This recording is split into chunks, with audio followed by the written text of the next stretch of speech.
And में। ठीक है, तो अब हम शुरू करते हैं हमारा आज का topic. We are starting new chapter that is motion in a 2 dimension. ठीक है, मोशन इन अ 2D की बात कर रहे हैं। और अब मुझे पता है व्हाट इज 2 डायमेंशन। 2 डायमेंशन मतलब एक प्लेन के अंदर मोशन होती है। तो प्लेन के अंदर मोशन कौन सी होती है, हमें पता है कि नॉर्मली हम जो सबसे है ना इजी मोशन देखते हैं, जिसका बहुत प्रैक्टिकल दे रखा है, तुमने क्रिकेट खेल रखा है। ठीक है, जब बॉल को हम किसी एंगल पर फेंकते हैं तो वो एक प्रोजेक्टाइल बनाकर ऐसे गिरती है, उसमें वो y में भी मोशन करती है और x में भी मोशन करती है, तो हमारे पास वो प्रोजेक्टाइल मोशन होती है। तो हम क्या क्या पढ़ने वाले हैं हम आज आज हम पढ़ेंगे कि हमारे पास क्या है। एक तो पढ़ेंगे प्रोजेक्टाइल क्या होता है, ठीक है।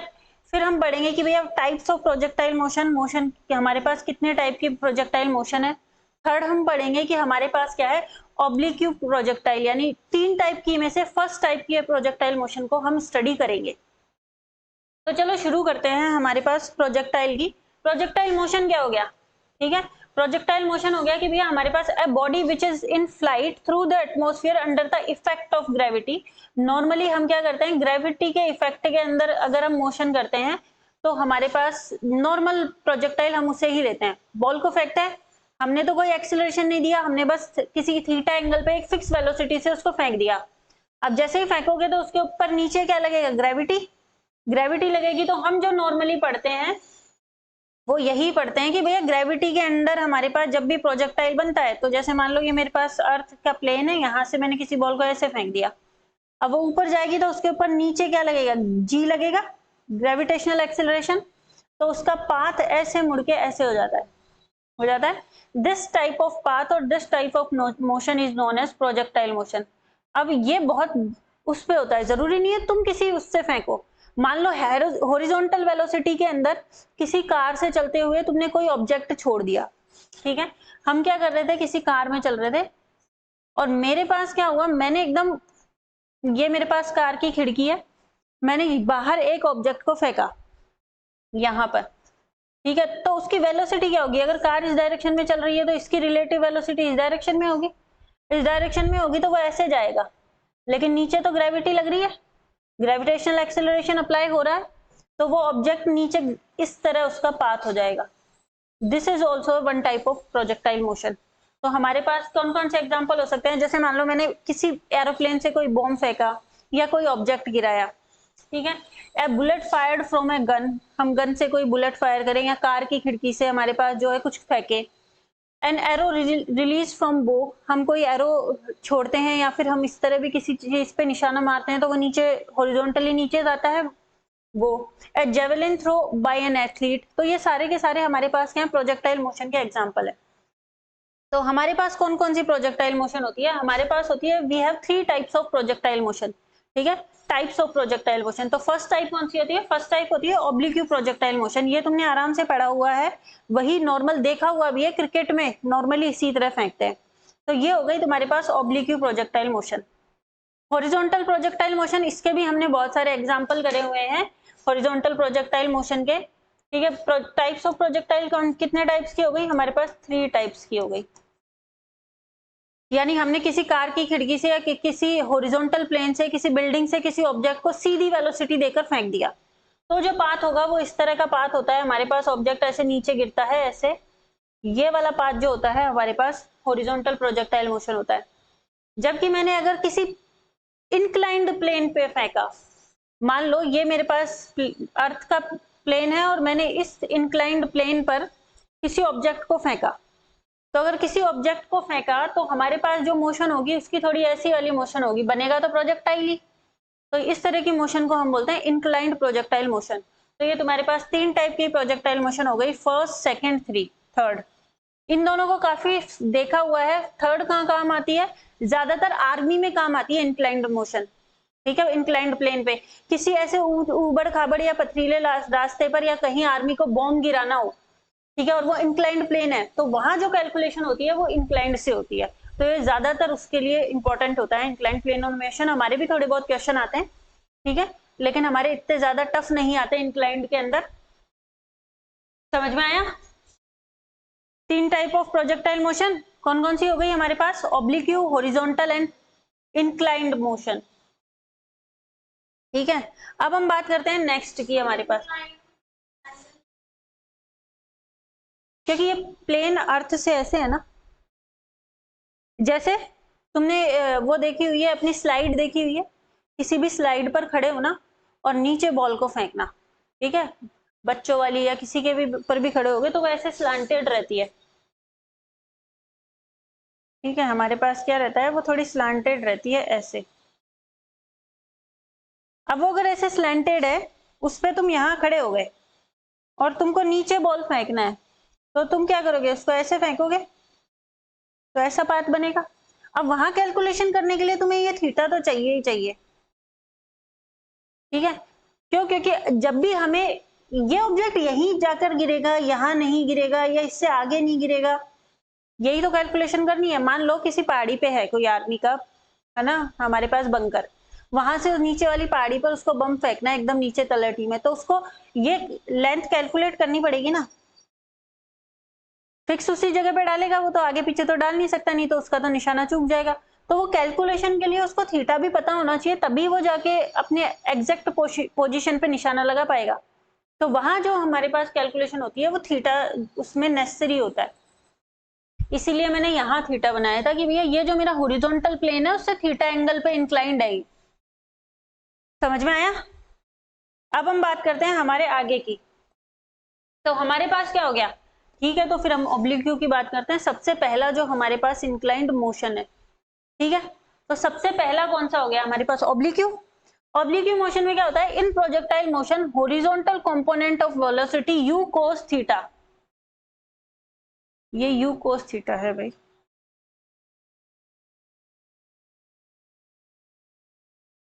अरे ये हटेगा नहीं क्या, ठीक है, हमारे पास क्या है, देखो इस वाले मोशन में क्या क्या होता है, पहले ये देखते हैं। मान लो ये तुम्हारे पास एक प्लेन है, ठीक है, इस प्लेन के अंदर क्या हो जाएगा हमारे पास, अगर मान लो मैंने किसी ऑब्जेक्ट को फेंका, ऐसे बॉल को ऐसे इधर u वेलोसिटी से फेंका, वो ऐसे गई और ऐसे जाकर गिर गई,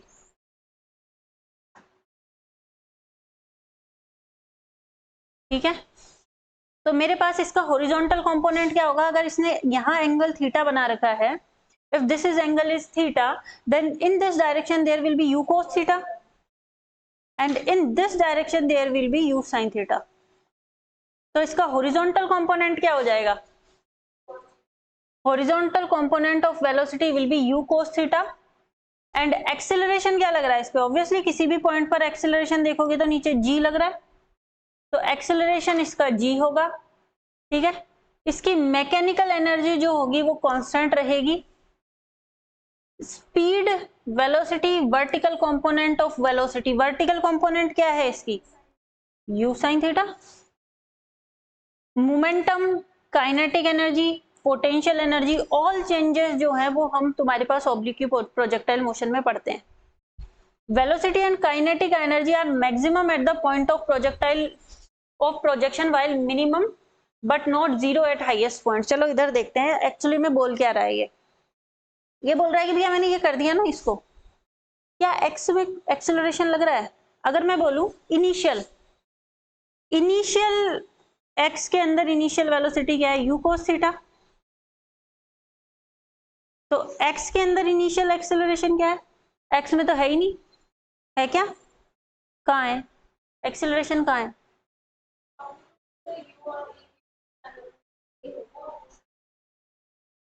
मुझे बताओ, ये इस मोशन में एक्सेलरेशन कौन लगा रहा है,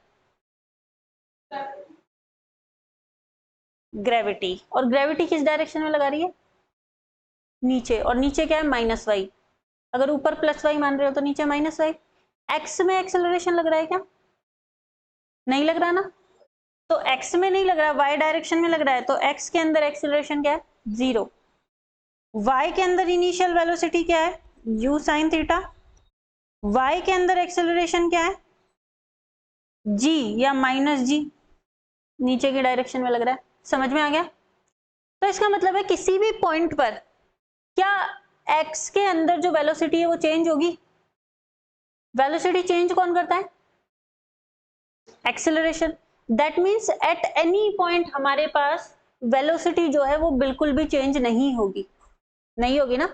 तो अगर x के अंदर वेलोसिटी चेंज नहीं हो रही तो एंड तक सेम चल रही है, लेकिन क्या y में वेलोसिटी चेंज होगी ना? एक्सेलरेशन लग रहा है, इसका मतलब है हर पॉइंट पर y में वेलोसिटी चेंज हो रही है। जैसे जैसे पार्टिकल ऊपर जा रहा है, ठीक है, वैसे वैसे नीचे ग्रेविटी का फोर्स लग रहा है, और वो फोर्स क्या कर रहा है, y में वेलोसिटी को कम कर रहा है। हमें पता है जब मैक्सिमम हाइट पर पहुंच जाएगा ये h मैक्सिमम पर, तो क्या इसमें y में वेलोसिटी 0 हो जाएगी ना। मैक्सिमम हाइट पे सीधा भी फेंकते हैं किसी ऑब्जेक्ट को तो y में वेलोसिटी 0 होती है, तभी वो नीचे आता है। तो यहां पर y में वेलोसिटी 0 हो जाएगी, vy is equal to 0 h maximum पर। फिर जैसे वापस वो नीचे आने लगेगा, क्या अब उस ग्रेविटी उसका वेलोसिटी को इंक्रीज करेगी, ग्रेविटेशनल एक्सीलरेशन, और यहां आने पर उसका वापस वेलोसिटी जो हो जाएगी मैक्सिमम हो जाएगी और वो टकराएगा। ठीक है, तो मुझे क्या क्या निकालना है, मैं तुमसे बोल रही हूं कि मैं क्या क्या निकालूंगी, तो हम निकालेंगे इसके अंदर सबसे पहली चीज, जो ये ग्राफ बन रहा है, क्या इसकी कोई इक्वेशन ऑफ ट्रेजेक्टरी होगी ना, पैराबोला है, तो इक्वेशन ऑफ ट्रेजेक्टरी निकालेंगे। टाइम ऑफ फ्लाइट निकालेंगे कि अगर मैं किसी कांस्टेंट वेलोसिटी से, जैसे मैं बोलूं 5 मीटर पर सेकंड से मैंने एक बॉल को 37 डिग्री पर फेंका, बताओ कितनी टाइम बाद टकराएगी, पता होना चाहिए कितनी टाइम बाद टकराएगी। तो हम एक सबसे पहली डेरिवेशन करेंगे टाइम ऑफ फ्लाइट की, एक डेरिवेशन हम करेंगे इक्वेशन ऑफ ट्रेजेक्टरी की, एक डेरिवेशन हम करेंगे रेंज की, भाई कितनी दूर टकराया। ये हॉरिजॉन्टल डिस्टेंस है और हॉरिजॉन्टल डिस्टेंस को हम बोलते हैं रेंज। और एक ये कितनी हाइट तक गया, ऐसे फेंका तो ये कितनी हाइट तक गया वो भी हमें निकालना है, एच मैक्सिमम। तो हम इसकी भी डेरिवेशन करेंगे। समझ में आ गया हम किस चीज की डेरिवेशन करने वाले हैं अभी। तो ये सारी तुम्हारे पास प्रोजेक्टाइल की नॉर्मल थ्योरी है, अब तुम्हारे पास हम इसकी डेरिवेशंस करेंगे। ठीक है,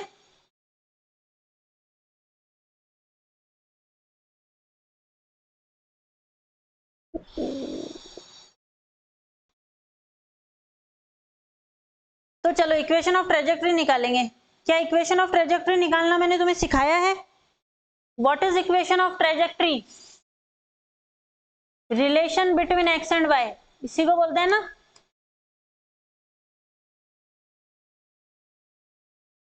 यही होता है, एक्स में डिस्प्लेस होने पर वाई में कितना डिस्प्लेसमेंट हुआ, ये हमारी इक्वेशन ऑफ ट्रेजेक्टरी बताती है। कैसे निकालेंगे? हाँ, एक्स और वाई की अगर टाइम डिपेंडेंट इक्वेशन मिल जाए तो उसमें से टी एलिमिनेट कर दे तो एक्स और वाई में रिलेशन आ जाएगा। सोचो किसी टाइम टी पर ऐसा मोशन है, तो किसी टाइम टी पर एक्स और वाई निकालना पड़ेगा। यहां पर वेलोसिटी फेंकी थी v से, इस टाइम ये यहां पर है x में और y में ये यहां पर है ना। इसकी वेलोसिटी मान लो इस वक्त vx और vy है ना। तो मेरे पास x में तो एक्सेलरेशन लग ही नहीं लग रहा ना x डायरेक्शन में। तो x डायरेक्शन में अगर डिस्टेंस निकालना चाहूं तो distance is equal to velocity, और मान लो t टाइम पर ये यहां पहुंच गया तो हमारे पास क्या हो जाएगा, वेलोसिटी इंटू टाइम। क्या यही हुआ? y के अंदर क्या हुआ, इनिशियल। अगर मैं y के अंदर डिस्प्लेसमेंट निकालना चाहूं तो कैसे निकलेगा, ut यानी uyt minus half g T square. क्या y के अंदर कहीं डिस्प्लेसमेंट इस सेकेंड इक्वेशन ऑफ मोशन से लिख दिया मैंने। ये मान लो इक्वेशन नंबर फर्स्ट है, ये इक्वेशन नंबर सेकंड है, तो क्या मैं यहां से वैल्यू उठा के टी की रख दूं? ऐसे ही हम इक्वेशन ऑफ ट्रेजेक्टरी ये क्वेश्चन करे थे तुमने, तो यहां रख दो, यहां से टी की वैल्यू क्या आई, x upon u x, just put it in this equation. तो हमारे पास आ जाएगा y is equal to u y x upon u x minus half g x square upon u x square. सही है ना, वैल्यू रख सकते हैं।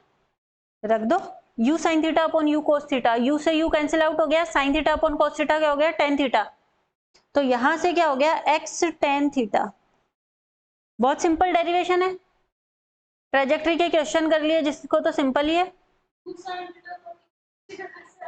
भाई। ux क्या है, इनिशियल वेलोसिटी क्या रखी थी, अभी पीछे ही बताया था मैंने, ux is equal to u cos theta, uy is equal to u sin theta, याद है। तो यहां से u और u तो कैंसिल आउट हो जाएगा डिवाइड करोगे तो, ऊपर आ रहा है sin थीटा, नीचे आ रहा है cos थीटा, तो tan थीटा आ जाएगा माइनस हाफ, g को ऐसे की ऐसे रहने दो, x स्क्वायर ऐसे की ऐसे रहने दो, ux स्क्वायर क्या हो गया u square cos square theta. अब तुम चाहे इसको ऐसे रहने दो, चाहे इसको ऊपर ले जाओ, cos स्क्वायर थीटा को sec स्क्वायर थीटा कर दो, ठीक है। अगर मैं इसको ऊपर नीचे sin स्क्वायर थीटा से मल्टीप्लाई कर दूं तो नीचे क्या हो जाएगा 2g sin 2 थीटा। तो तुम्हारे पास इस इक्वेशन के तीन चार फॉर्म लिखे हुए आते हैं जो तुम्हें रटने होते हैं। अब अगर तुम्हें एग्जाम में याद भी नहीं आए तो तुम उसको निकाल सकते हो, बट हालांकि हमारे पास निकालने का टाइम नहीं रहता है, बट अप्रोक्सीमेट करके तुम उसको थोड़ा बहुत करके निकाल सकते हो और याद करना भी आसान रह जाएगा। जैसे मान लो इसको दूसरी फॉर्म में चेंज करना चाहो, this is equation of trajectory,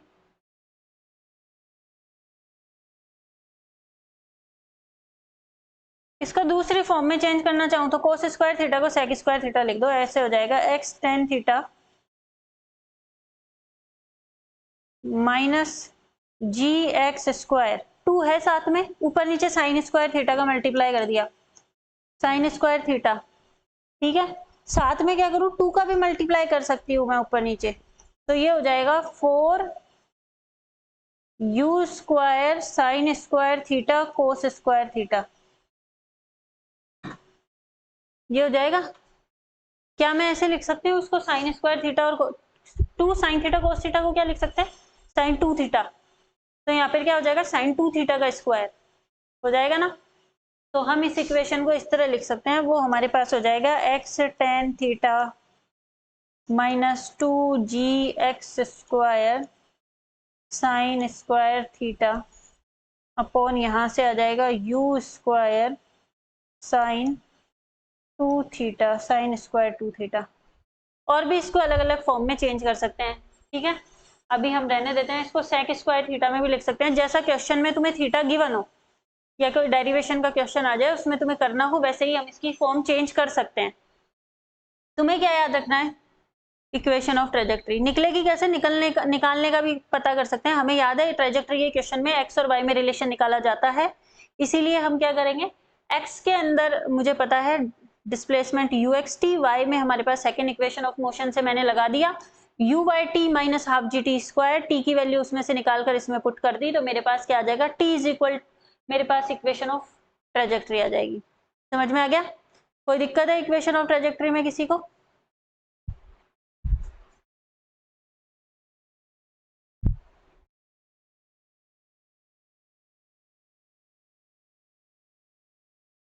चलो फिर नेक्स्ट करते हैं, that is displacement of projectile. Projectile के डिस्प्लेसमेंट से पहले हम निकालते हैं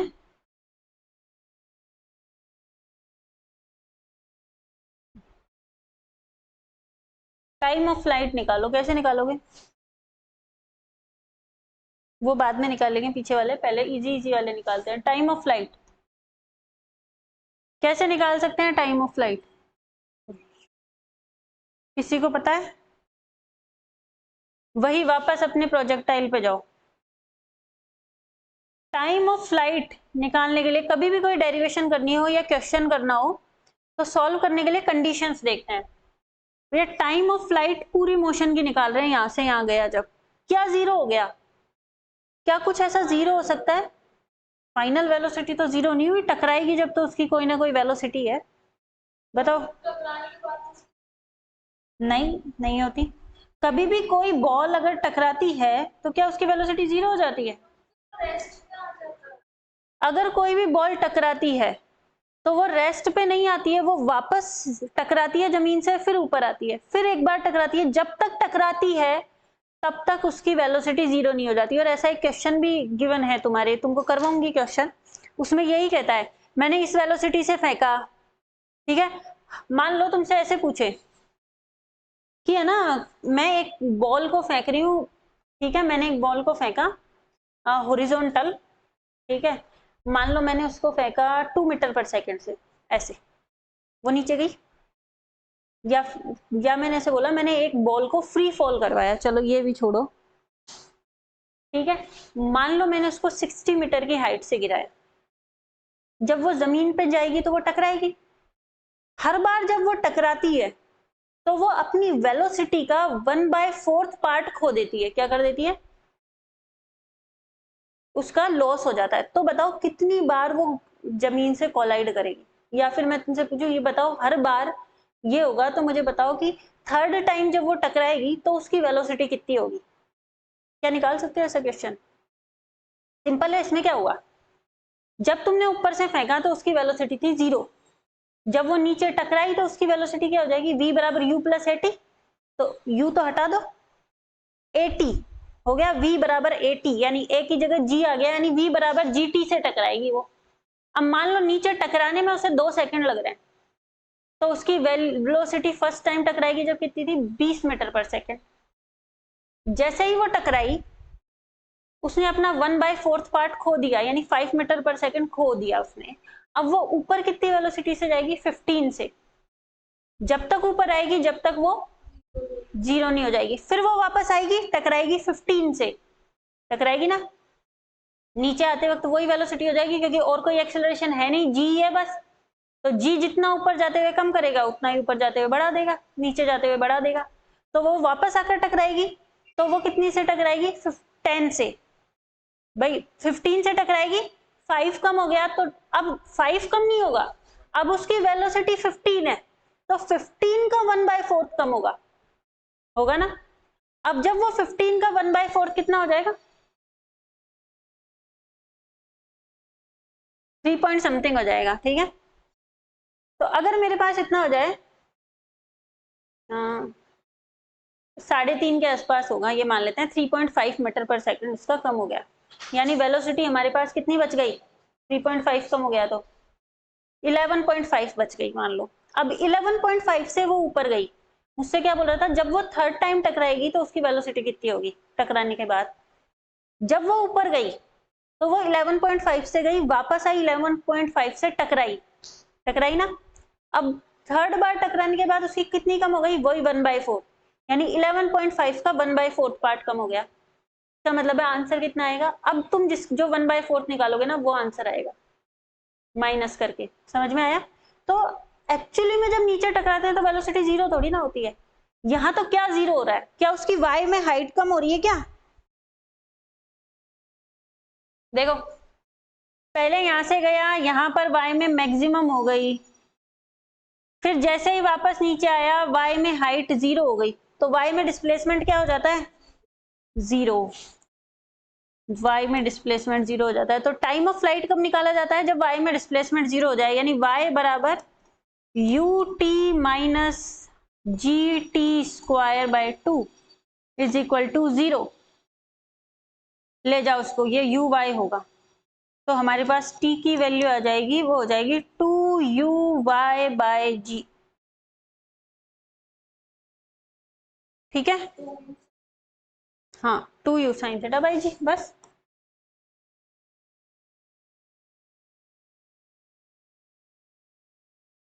ठीक है, नेक्स्ट करो। ये हमारे पास टाइम ऑफ फ्लाइट हो गया। चलो ये टाइम ऑफ फ्लाइट याद रखना भाई। अब मुझे बताओ मैक्सिमम हाइट कब हुई? जब उसकी वेलोसिटी 0 हो गई। तो मुझे मैक्सिमम हाइट निकालनी है भाई। तो मैक्सिमम हाइट मेरी एकदम मिड में 0 हुई। ये मैंने छोटा सा डायग्राम बनाया, यहां मेरी 0 हो गई। तो एच मैक्सिमम पर क्या 0 हो जाता है? वी वाई, वाई में वेलोसिटी 0 हो जाती है। तो y में वेलोसिटी क्या हो जाएगी? V y is equal to u y minus g t. ठीक है, ये भी लिख सकते हो, इसकी जगह उससे भी निकाल सकते हो, v square minus u square is equal to 2as। S की जगह आ जाएगा एच मैक्सिमम, ये आ जाएगा तुम्हारे पास 0 क्योंकि फाइनल तो 0 है ऊपर, ये हो जाएगा you Y square upon 2g। और नेगेटिव कहाँ गया ये पूछोगे तो ये भी माइनस में है, ये भी माइनस में है, माइनस माइनस हट गया, समझ में आया? एक्सेलरेशन माइनस में है ना, जी ग्रेविटी नीचे लग रही है, तो यहां से ये तुम्हारे पास क्या आ जाएगा, जी की वैल्यू, हाँ you square sine square theta upon 2g, या फिर ऊपर नीचे 2 का मल्टीप्लाई कर दोगे तो वहां से भी साइन 2 थीटा वाला फॉर्मूला निकाल लेना। ठीक है,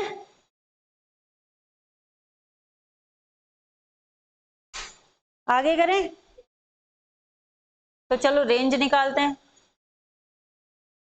तो हॉरिजॉन्टल रेंज क्या है, हॉरिजॉन्टल रेंज हमारे पास हो जाएगी एक्स में जो उसने डिस्टेंस चली, दैट इज हॉरिजॉन्टल रेंज। ठीक है,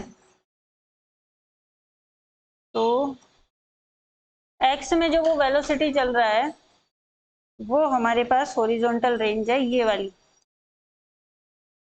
एक्सेलरेशन वगैरह तो लगा नहीं, हॉरिजॉन्टल वेलोसिटी, हॉरिजॉन्टल वेलोसिटी की वजह से आई डिस्टेंस, तो डिस्टेंस या हॉरिजॉन्टल इसको रेंज बोलते हैं, तो मैं आर से डिनोट कर देती हूँ range. R is equal to हो जाएगी यू एक्स टाइम टी, यहां से यहां तक जाने में टी टाइम लगा, टोटल टाइम ऑफ फ्लाइट, तो वो हो जाएगा, क्या था इसका फॉर्मूला टाइम ऑफ फ्लाइट का, बताओ, याद करने को बोला था।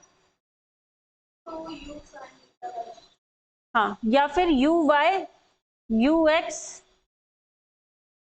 बाय जी, या फिर 2u sine theta cos theta by g. 2 sine theta cos theta को साइन 2 थीटा लिख देंगे, तो u square sine 2 theta by g, ये तुम्हारे पास क्या हुई, रेंज हो गई। समझ में आया? ये मेन फॉर्मूले हैं जो काम में आते हैं। ठीक है, बाकी हम क्वेश्चंस के थ्रू ऑब्जर्व करेंगे अभी सारी चीजें। ठीक है।